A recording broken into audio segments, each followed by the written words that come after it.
A história do petróleo no Brasil é interessante. A primeira coisa que a gente tem que se dar conta é que o Brasil é um país gigantesco. Nós temos em bacia sedimentar, porque o petróleo só dá em bacias sedimentares, como a gente sabe. São 6,9 milhões de quilômetros quadrados no Brasil de bacia sedimentar entre mar e terra. Grosso modo, é aproximadamente a área de bacias sedimentares que há nos Estados Unidos. É evidente que a história do petróleo nos Estados Unidos começou muito antes. Nós chegamos a essa história bem mais tarde.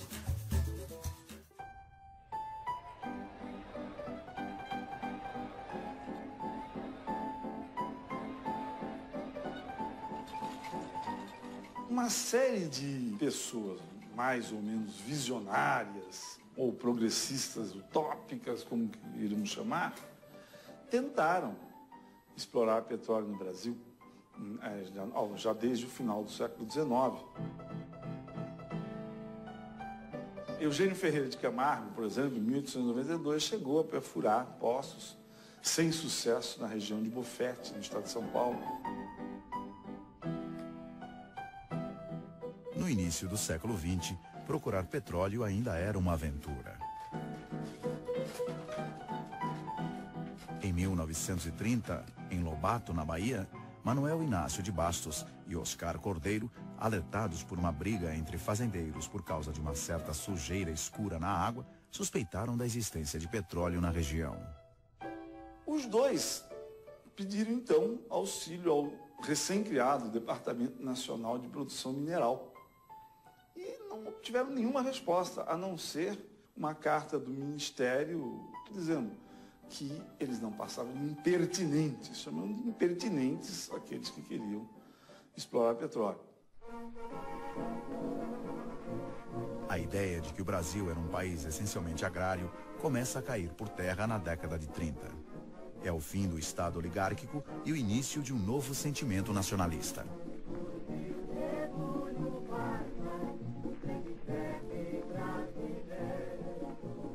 A Revolução de 30 trouxe para a cena uma esperança muito grande no país. Até porque foi a primeira vez em que os governos passaram a falar em construir um país. E um Brasil de 8 milhões e 500 mil quilômetros quadrados, com uma série de riquezas minerais, só pode ter petróleo. Nessa época, o escritor Monteiro Lobato, influenciado por uma viagem aos Estados Unidos, resolve fundar a Companhia de Petróleo Nacional e inicia uma discussão inédita sobre a exploração do petróleo no Brasil. Ele era um intelectual com sentimento brasileiro muito arraigado, muito forte, e que pela sua inteligência, pelo seu conhecimento do mundo, percebia o grande jogo internacional. E queria liberar o Brasil disso, e queria que o Brasil fosse, explorasse o seu próprio petróleo. Só mesmo em 1939 é que, após muita insistência, o governo brasileiro resolveu ir fundo lá na região de Lobato, na Bahia, e abriu o primeiro poço com eficiência, com alguma rentabilidade, né? Enquanto isso, Monteiro Lobato fazia uma forte campanha contra a intervenção do Estado nessa atividade, porque ele dizia não. Temos que fazer como nos Estados Unidos, onde a iniciativa privada é que fez com que desse certo a exploração petrolífera lá. Mas ele mesmo não conseguiu apoio, porque a chamada iniciativa privada brasileira era também muito conservadora e muito voltada para a produção agrícola, né? O que havia, sim, eram as companhias, grandes companhias estrangeiras. Mas Lobato era violentamente contra a presença de capital estrangeiro nessa atividade que ele reputava como essencialmente nacional.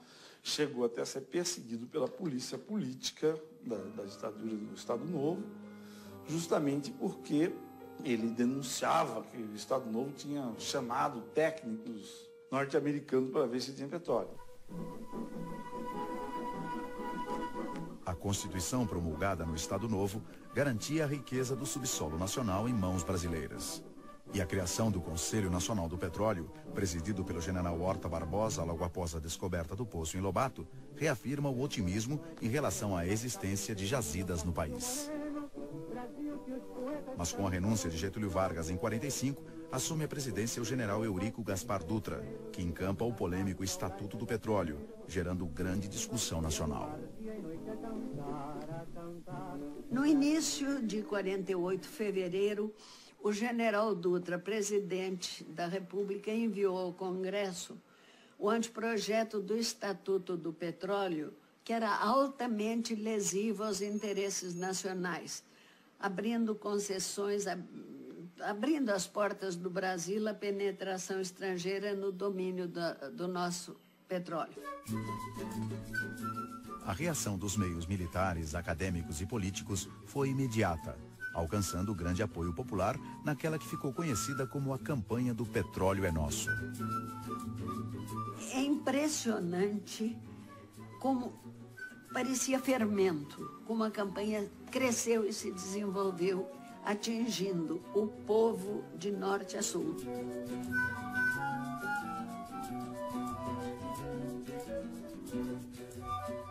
Tínhamos que recorrer a todas as maneiras possíveis de propaganda.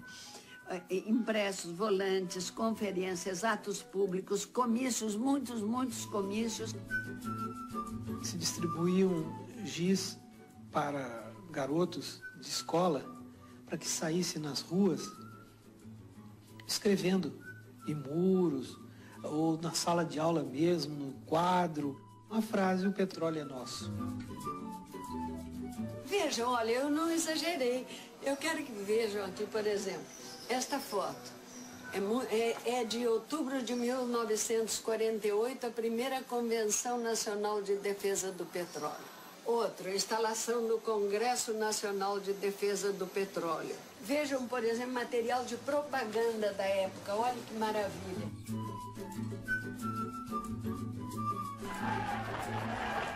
Em 1951, eleito pelo voto popular, Getúlio Vargas retorna à presidência da República e a campanha do Petróleo é Nosso ganha seu maior aliado.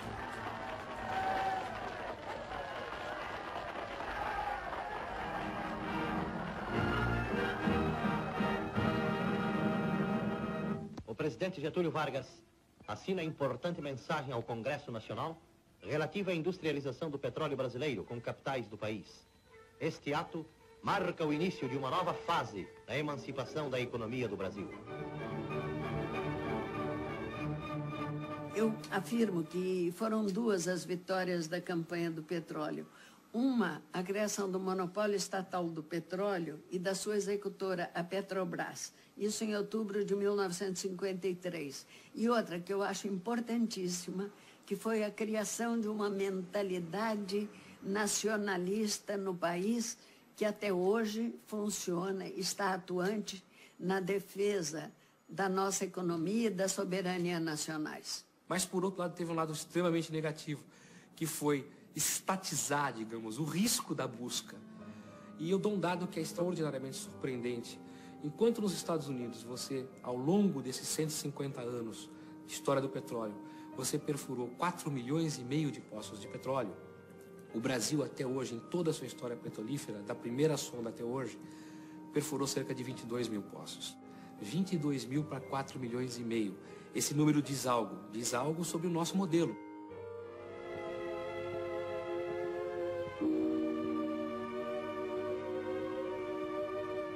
Em 1954, Getúlio Vargas suicida-se, deixando como herança a Petrobras, criada pela Lei 2004, um ano antes.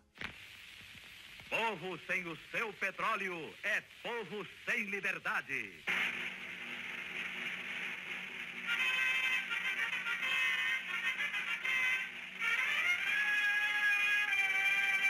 Petrobras. O Brasil passa a ter uma empresa detentora da exclusividade de exploração do petróleo. Entretanto, Nestes primeiros anos, sua produção petrolífera ainda é irrisória.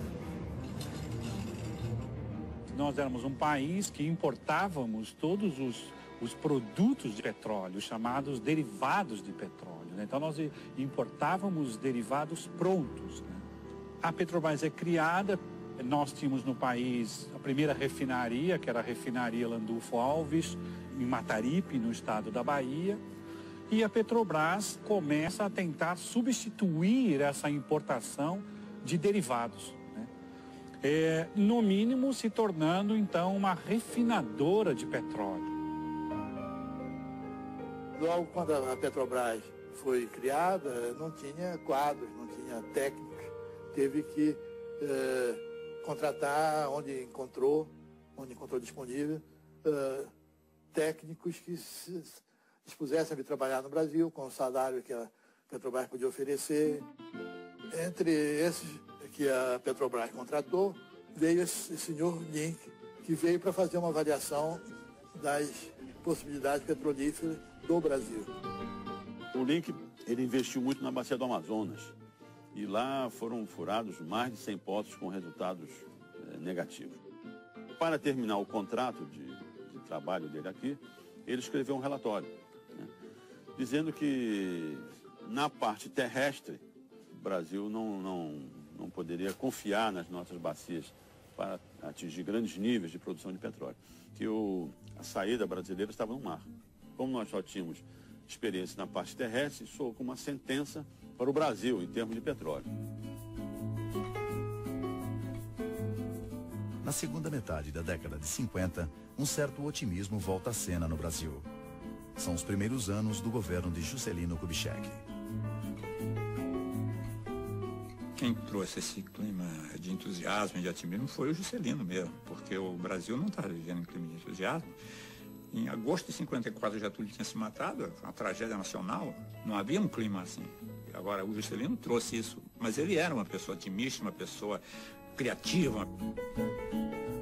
Com o lema de fazer o Brasil crescer 50 anos em 5, JK constrói uma nova capital da República. Abre estradas pelo Brasil e inicia a indústria automobilística nacional. Carro era uma coisa... Ou o cara era chofer de táxi, tinha um carro para transportar as pessoas, ou o cara tinha que ser bilionário para ter carro. Era uma coisa rara ter carro. E com isso, realmente, o Juscelino ele mudou a vida do país. Mudou. Não só a indústria com um investimento muito grande e crescente, que mudou a economia do país, como também isso, quer dizer, mudou o modo de vida.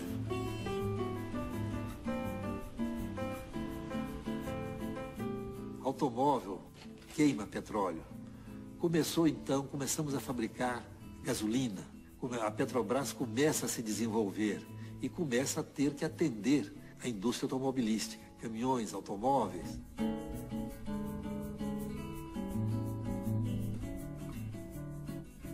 E tudo isso aí, então, vai aumentando o consumo de combustíveis e aumentando a produção nacional.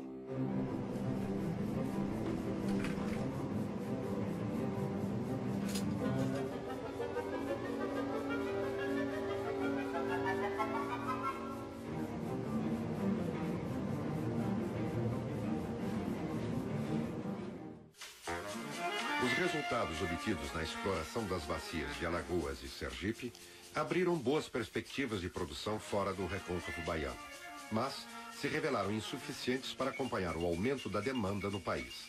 A Petrobras e o Brasil viviam um dilema. Para onde caminhar?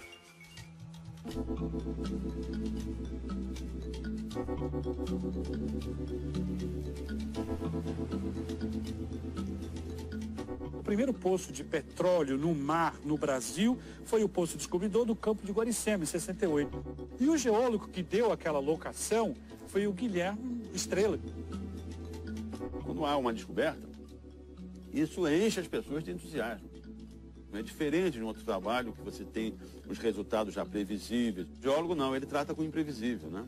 E são enormes somas envolvidas a partir das ideias dele, né? Quer dizer, o grupo ali propõe um poço que custa 10 milhões de dólares. E a empresa banca.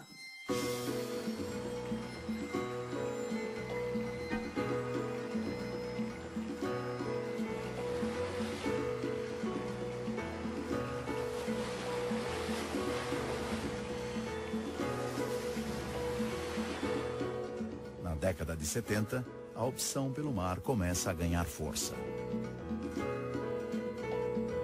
Em 1973, a OPEP aumenta o preço do barril de petróleo em 4 vezes. Foi o chamado primeiro choque do petróleo. Isto abala toda a economia e o dia a dia dos brasileiros. E gaste menos 10%. Com essa crise, a gente começa a se aperceber que nós temos que buscar o petróleo para que a gente tenha condição de independência. Tudo isso fez com que se investisse pesadamente na tecnologia offshore e que a gente teve no Brasil muito sucesso. Obviamente, extrair o petróleo offshore é muito mais caro do que o petróleo que está quase que aflorando, como você tem nos países árabes, Kuwait, etc. Então, isso só é possível realmente quando você se depara com um problema como aconteceu na década de 70. A necessidade de buscar novas fontes de suprimento de óleo leva o Brasil a fazer altos investimentos na tecnologia de produção no mar, o chamado offshore. Em 1975, pela primeira vez na história do país, foram descobertas imensas jazidas localizadas na Bacia de Campos, Rio de Janeiro. Um marco na produção nacional que consolida a opção pelos mares. As pesquisas geológicas e geofísicas mostraram que a Bacia de Campos se estendia para águas chamadas profundas, acima de 200, 300 metros. E tínhamos que então desenvolver tecnologia que não existia no mundo para águas profundas, né? Esse foi o grande desafio. Havia toda uma discussão sobre se a Bacia de Campos era realmente muito produtiva, se era viável economicamente. A Petrobras provou na prática, né, a viabilidade e a rentabilidade da Bacia de Campos graças ao seu forte incremento tecnológico, né? Passou a dar aula de tecnologia de exploração em águas profundas, em plataforma e tal, para todas as empresas do mundo. Quer dizer, passou a ser um padrão de desenvolvimento tecnológico. Muita grana, né? Muito dinheiro foi colocado nisso.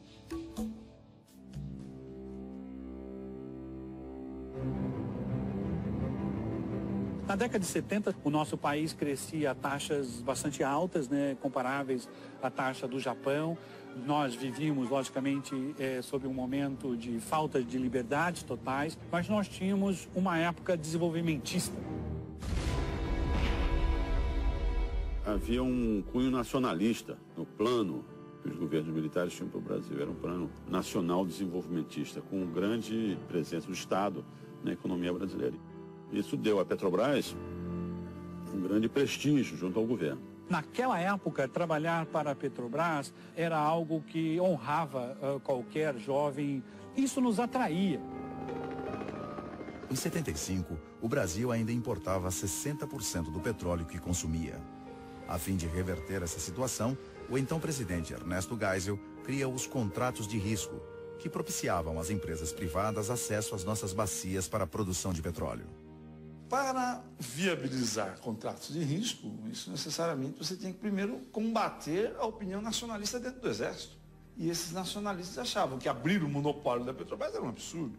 E a imprensa começou também a fazer uma série de opiniões contrárias à abertura do monopólio, ou então opiniões fortemente favoráveis em alguns jornais, o que gerou uma certa polêmica que até meio pareceu perigosa para um regime que era bastante fechado, né?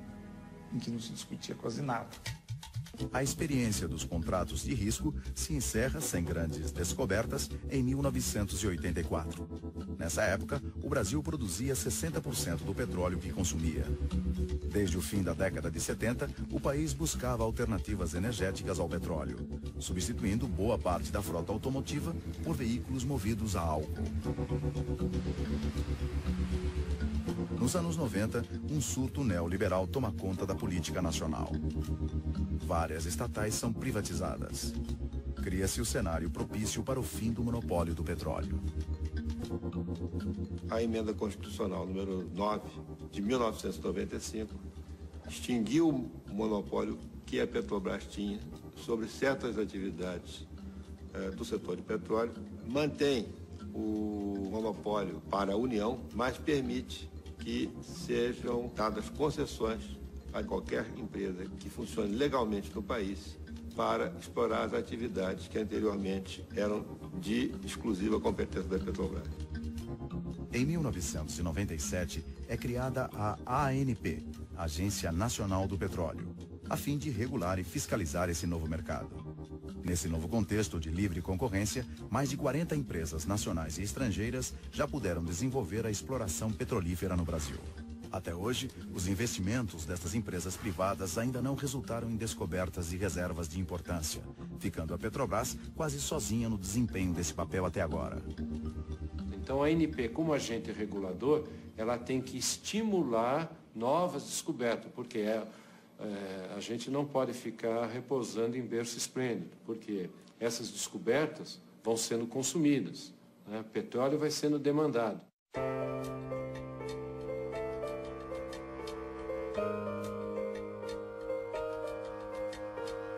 Na virada do século, o petróleo ainda é a força motriz da economia e da sociedade mundial.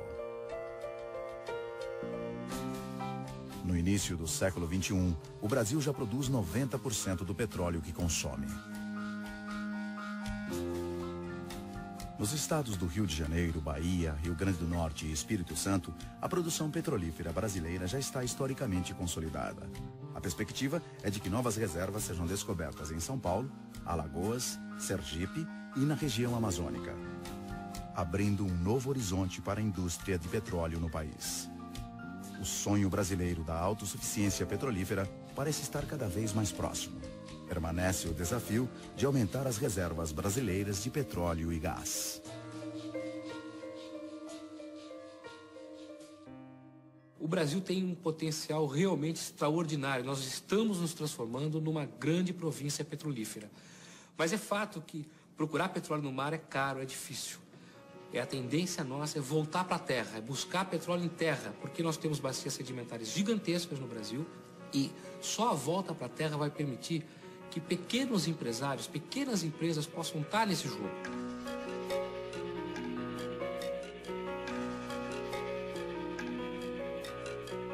Eu sou da época em que comemoramos alcançar a meta de 100 mil barris por dia. E hoje produzimos 1.600.000 barris por dia. E o mais difícil de se fazer é o seguinte, que nós temos que descobrir novas reservas para substituir as que nós estamos produzindo. Então é um desafio constante.